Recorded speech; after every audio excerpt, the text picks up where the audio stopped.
Right breaking news చూస్తున్నాం. ముంబై సముద్ర తీరంలో తీవ్ర విషాదం నెలకొంది. స్పీడ్ బోట్ పర్యాటక బోటును ఢీకొట్టింది. దీంతో పడవ మునిగిపోయింది. లైఫ్ జాకెట్లు ధరించి ప్రయాణికులను రక్షించి మరో బోట్లోకి తరలించారు. 66 మందిని సహాయక సిబ్బంది రక్షించారు. ఇంకా సహాయక చర్యలు అక్కడ కొనసాగుతూనే ఉన్నాయి. అయితే ప్రమాద సమయంలో పడవలో 80 మంది ప్రయాణికులు ఉన్నట్టుగా తెలుస్తోంది.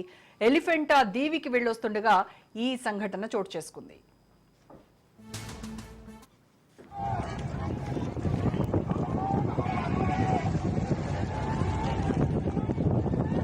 जैन ये बोट है ना, यहाँ पे पलटी हुई है। गेटवे से एलिफेंटा जाती है ना, जो तो एलिफेंटा से जो गेटवे वाली थी पलटी हुई है।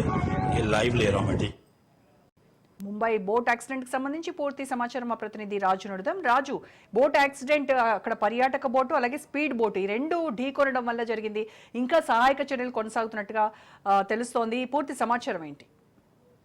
రోజా, ముంబైలో ఒక తీవ్ర విషాదం జరిగిందనే మనం చెప్పవచ్చు. పర్యాటక బోటు అదే విధంగా స్పీడ్ బోటు వేగంగా వెళ్లి ఢీకొన్నాయి. రెండు కూడా ఈ Mumbai gate way of India సమీపంలో జరిగిందని చెప్పి కూడా మనకు తెలుస్తోంది. గేట్ వే ఆఫ్ ఇండియా నుంచి అక్కడి నుంచి వెళ్తున్న పడవ, ముంబైలోని గేట్ వే ఆఫ్ ఇండియా నుంచి కూడా అక్కడ దాదాపు ఆ పడవలో వెళ్తున్నటువంటి పడవలో 60 మంది ఉన్నప్పటికీ కనీసం ఇప్పటి వరకైతే 21 మందిని కాపాడినట్టుగా కూడా మనకు తెలుస్తోంది. ఇంకా కొందరిని కాపాడుతా ఉన్నట్టుగా చెప్తా ఉన్నారు. అయితే అధికారికంగా అధికారులు మాత్రం ఎక్కడ కూడా ఇంకా ఎంత మందిని రక్షించాల్సి ఉందని చెప్పేసి కూడా మనకు ఇంకా అధికారికంగా ప్రకటించలేదు. సాయంత్రం 4 గంటల సమయంలో ఈ యొక్క పడవ గేట్ వే ఆఫ్ ఇండియా నుంచి ఎలిఫెంటా ఐలాండ్ కి వెళ్తా ఉండగా ఈ యొక్క ప్రమాదం జరిగినట్టుగా కూడా తెలుస్తా ఉంది. ముఖ్యంగా నేవీ అదేవిధంగా జేఎన్టీపీ తీర ప్రాంత గస్తీ వాళ్ళందరూ కూడా ఇప్పటికే అధికారులు అయితే రంగంలోకి దిగడం జరిగింది. ముఖ్యంగా ఎవరిని కూడా ప్రాణాలతో అందరినీ మాక్సిమం ప్రాణాలతో కాపాడడానికి అయితే ప్రయత్నాలు చేస్తా ఉన్నామని చెప్తా ఉన్నారు. అయితే ఎంతమంది ఇంకా వాటర్ లో చిక్కుని ఉన్నారు అని చెప్పేసి కూడా ఒక తెలియని పరిస్థితి అయితే కనిపిస్తా ఉంది. ఇప్పటికీ అక్కడ చీకటి పడడంతో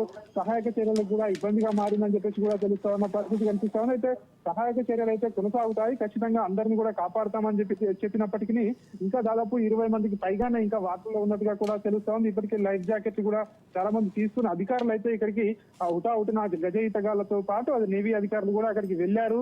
సో సహాయక చర్యలు అయితే జరుగుతా ఉన్నాయని చెప్తా ఉన్న పరిస్థితి కనిపిస్తా ఉంది. ఏదేమైనప్పటికీ ఇంకా ఘోర ప్రమాదం అయితే జరిగినట్టుగా కూడా మనకైతే అర్థమవుతా ఉంది.